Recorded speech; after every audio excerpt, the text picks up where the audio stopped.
Cher papa, nous sommes permis de puiser dans ton site foisonnant que tu nous as présenté tout à l'heure pour en extraire quelques textes. Et sur la base de ces textes, nous nous sommes réunis pour, avec toute notre créativité, créer un spectacle pour vous tous. Et j'espère que ces textes vous donneront l'occasion non seulement de peut-être un petit peu mieux connaître notre papa et grand-père et oncle et amis, mais aussi de découvrir son écriture très, moi je trouve, à la fois légère et puissante. Et donc, je vais commencer par vous lire un souvenir d'enfance du petit Marc, dont nous nous représentions tous ce petit Marc, puisqu'il aimait beaucoup, nous enfants, mais aussi à ses petits-enfants, nous raconter les histoires du petit Marc. Et on se représentait le petit Marc comme un petit garçon tout barbu, à qui il arrivait plein d'aventures.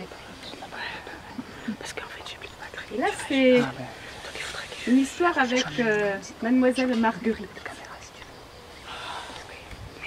Mademoiselle Marguerite avait le même prénom que ma mère. Je m'en suis rendu compte assez tard, car je ne me suis jamais souciée du prénom de maman avant 7 ans. Ma mère, c'était maman, un point, c'est tout.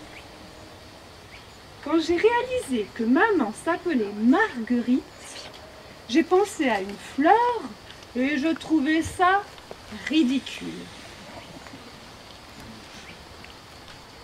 Je me souviens d'avoir vu des lettres de mon oncle Jean, des lettres que ma mère ouvrait devant moi et qui commençaient par « Ma chère Marguerite ». Il n'était pas bien l'oncle Jean. Pour moi, il n'y avait qu'une personne au monde qui pouvait s'appeler Marguerite. C'était ma maîtresse de l'école Pasteur. Cette jolie demoiselle blonde, avec de longs cheveux rassemblés en 2 grandes tresses, ou parfois même une seule, épaisse, qui lui descendait le long de la colonne vertébrale. Il me semble qu'elle avait une voix un peu rauque, qui m'évoquait une certaine sensualité à laquelle j'étais sensible, déjà. À y repenser, elle était gentille, Mademoiselle Marguerite. Elle ne se mettait pas en colère. Je n'ai aucun souvenir de sa méthode pour nous apprendre à lire. Mais je sais que c'est la tendresse qu'elle me manifestait qui m'a permis de prendre confiance en moi et de regarder mon entourage avec amour. « Ne t'inquiète pas, me disait-elle, si tu n'arrives pas à lire tout seul, je t'aiderai. Viens demain, pendant la récréation. » Cette proposition me faisait rêver, et c'est avec empressement que je me rendais auprès d'elle le lendemain. J'ouvrais mon livre de lecture à la page qui me posait problème, et elle s'installait à côté de moi. Tout le temps que je lisais, elle me caressait la nuque doucement pour que je sente sa présence. Alors, je mettais mon index droit sur chaque mot et je n'éprouvais aucune difficulté à comprendre. Il a suffi d'une récréation avec la main de Mademoiselle Marguerite tranquillement posée sur ma nuque et je suis partie dans la vie avec une nouvelle énergie pour affronter les problèmes et les résoudre. Mademoiselle Marguerite m'a appris à aborder les problèmes par la tendresse, jusqu'à les toucher doucement, sans crainte, avec les mains. Savoir trouver le petit geste qui sauve, le regard qui caresse, le mot qui calme. Aujourd'hui, je n'entends et ne comprends pas très bien. Je me contente d'agir, de regarder, d'apprécier, d'aimer avec tendresse comme le faisait Mademoiselle Marguerite.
Pendant mes classes de bidas, je n'étais pas particulièrement faillot et je cherchais à éviter les contraintes et règles imposées.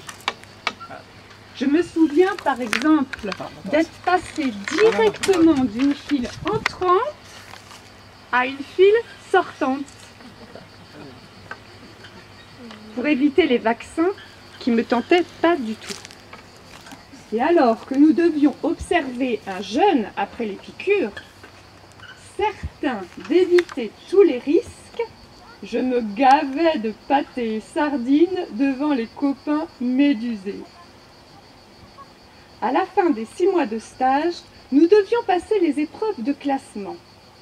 Je n'étais pas très brillant, sauf au tir et dans les disciplines physiques, comme le parcours du combattant et le rallye, sorte de marathon final avec armes et bagages en tenue de combat. Cette épreuve, redoutée de tous, était à fort coefficient et ce fut un succès inattendu pour le troufion rebelle que j'étais. Je suis arrivée le premier de ma promo pour cette épreuve d'endurance qui se déroulait sous un soleil de plomb, armé, chargé, casqué comme dans les films. 50 ans plus tard, mes petits-enfants seront eux aussi des champions de course d'orientation.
let me get in my zone. I'm a beast when it comes on. I just stay singing my songs, it's what I do. We go all out on the regs, nothing new, I told them. Space when I come through, set pace in a rave. Don't tell me about moves, invade. When I came up, you should be ashamed, huh? Don't come with that old shit, we stay up.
Ouais, bravo.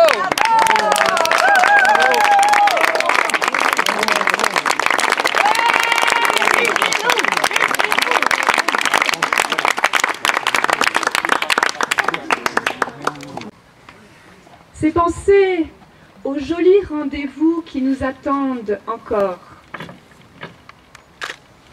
C'est laisser son esprit vagabonder entre le désir et l'utopie.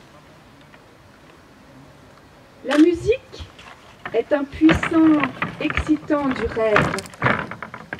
La musique est une drogue douce. J'aimerais mourir, dit Bernard Pivot, rêveur, dans un fauteuil, en écoutant soit l'adagio du concerto numéro 23 en la majeur de Mozart, soit du même l'andante de son concerto numéro 21 en ut majeur. Musique au bout desquelles se révéleront à mes yeux, pas même étonnés, les paysages sublimes de l'au-delà. Moi, Marc, j'aimerais ne pas me réveiller.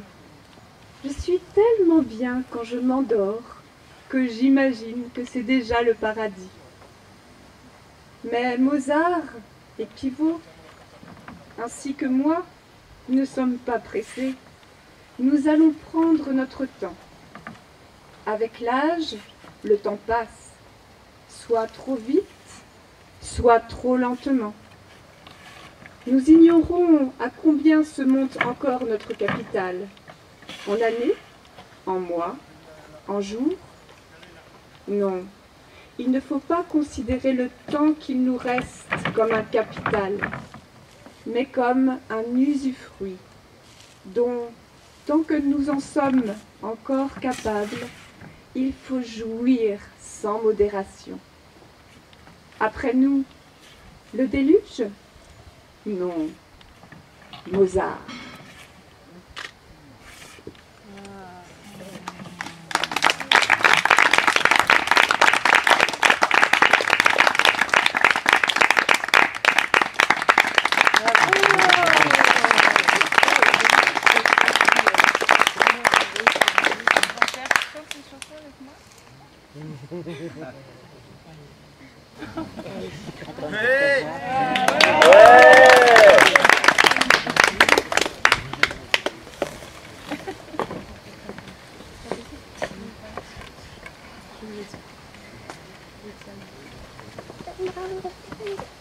Un peu d'émotion. Ah, je voudrais tant que tu te souviennes des jours heureux où nous étions amis. En ce temps-là, la vie était plus belle et le soleil plus brûlant qu'aujourd'hui. Les feuilles mortes se ramassent à la pelle. Non, je n'ai pas oublié. Les feuilles mortes se ramassent à la pelle, les souvenirs et les regrets aussi. Et le vent du nord les emporte dans la nuit froide de l'oubli. Tu vois, je n'ai pas oublié la chanson que tu me chantais. C'est une chanson qui nous ressemble, toi qui m'aimais, moi qui t'aimais. Nous vivions tous les deux ensemble, Toi qui m'aimais, moi qui t'aimais. Mais le vent, le temps se parle, ceux qui s'aiment tout doucement sans faire de bruit. et la mer efface sur le sable les pas des amants désunis. Mais le temps se parle, ceux qui s'aiment tout doucement sans faire de bruit. s'efface sur le sable des pas des amants, des unis.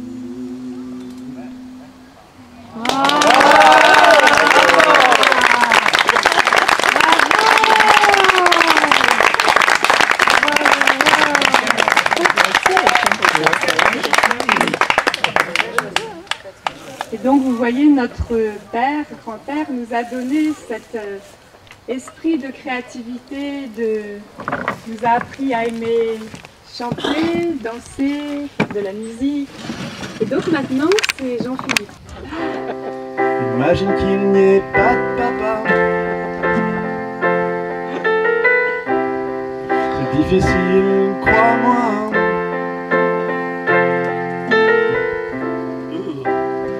Pas de galettes, pas de flocons d'avoine. Et pas de 205 dans le Cantal. S'il n'y avait pas de marque ici, la vie serait bien triste. A cappella, hein. Merci. Tout le monde connaît Marc Peterlin,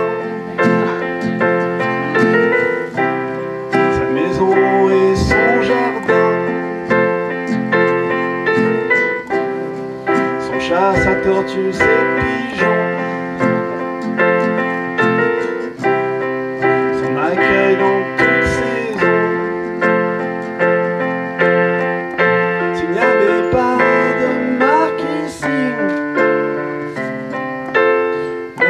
la vie serait bien grise. Merci. Tu peux dire que c'est souvent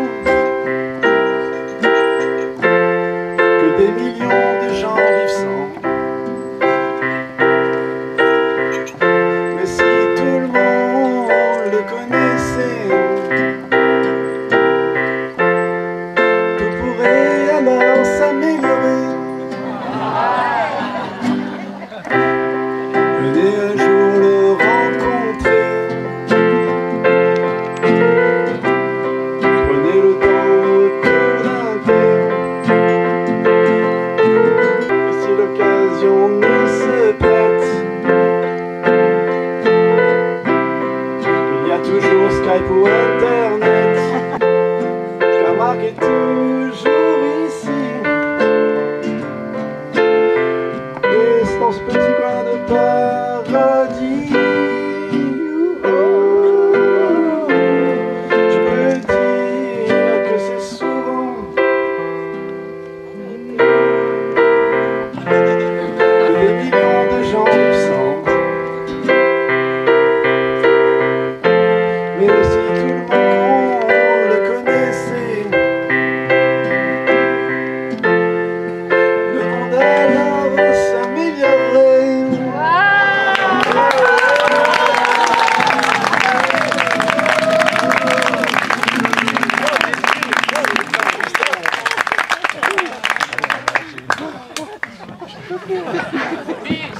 Nous ne pouvons nous empêcher de penser et d'inclure ton fils, Olivier, disparu à 20 ans dans un accident de voiture. Voilà ce que tu écris de lui. Olivier est né en début d'été. Olivier a inspiré sa mère pour porter un prénom provençal, alors que nous venions de nous installer en Normandie. Olivier a tout de suite montré qu'il était casse-cou. Et moi j'étais fière de lui, car il était mon fils. Il aurait fallu comprendre sa destinée alors qu'il était tout petit et qu'il n'arrêtait pas dans ses acrobaties de faire des chutes qui le défiguraient. Il aurait fallu lui tricoter des bonnets extensibles quand sa tête était sur le point de doubler de volume. Il aurait fallu le chausser avec des semelles de plomb pour qu'il reste un peu tranquille. Il aurait fallu lui faire comprendre que la vie peut être belle à tout âge, sans avoir besoin de se presser. Avec un grand sourire qui lui traverse le visage, Olivier promet qu'il m'emmènera faire un grand voyage. L'accident d'Olivier a secoué tout son entourage, moi en premier. J'ai suffisamment commenté cette histoire sans y revenir ici. Je rappellerai seulement cette cérémonie chantante et dansante qui s'est déroulée dans la chapelle de Sélonie pour ses obsèques. De mémoire d'Aixois, personne n'avait jamais vécu une cérémonie funéraire et religieuse sur des airs de fête et de tcha-tcha. Les murs et le parquet de la chapelle en résonnent encore.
More than I can bear.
Avec Olivier, il y a aussi Céline, qui est aussi parmi nous ce soir.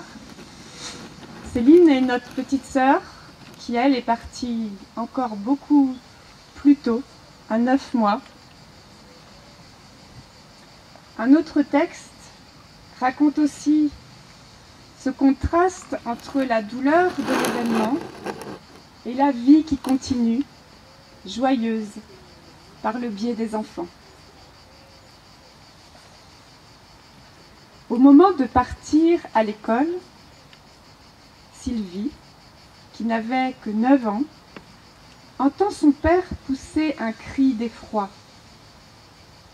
Il venait de découvrir, au fond de son lit, le corps déjà froid de la petite sœur Céline, qui dormait dans la même chambre qu'elle.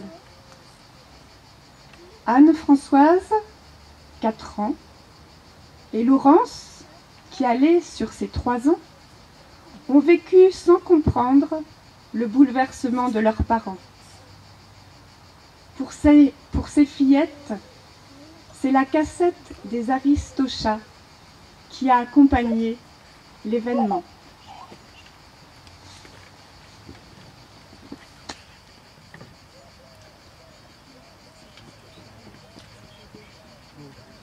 Elles arrivent, les petites filles de 4 ans et de 3 ans, qui chantaient et dansaient sur les Aristochats au moment de l'enterrement.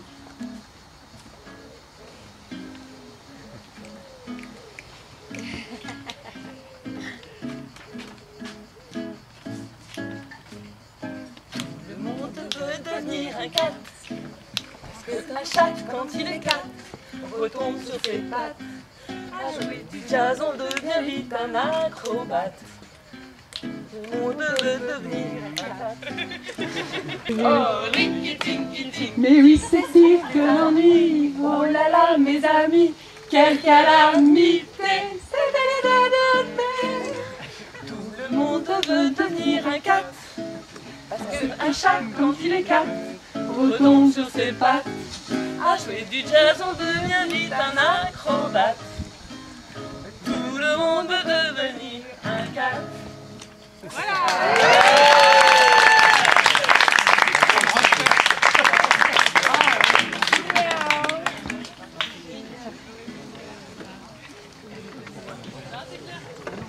Et puis, il y a aussi Eddie. Eddie est le premier enfant de Anne-Françoise et Mathieu, qui lui est parti encore plus tôt, à 2 mois. Et toi, papa, le grand-père, tu diras de toutes ces dures séparations? Je suis sûre que ces expériences transformées en énergie engendrent humanité et générosité à qui les ont vécues.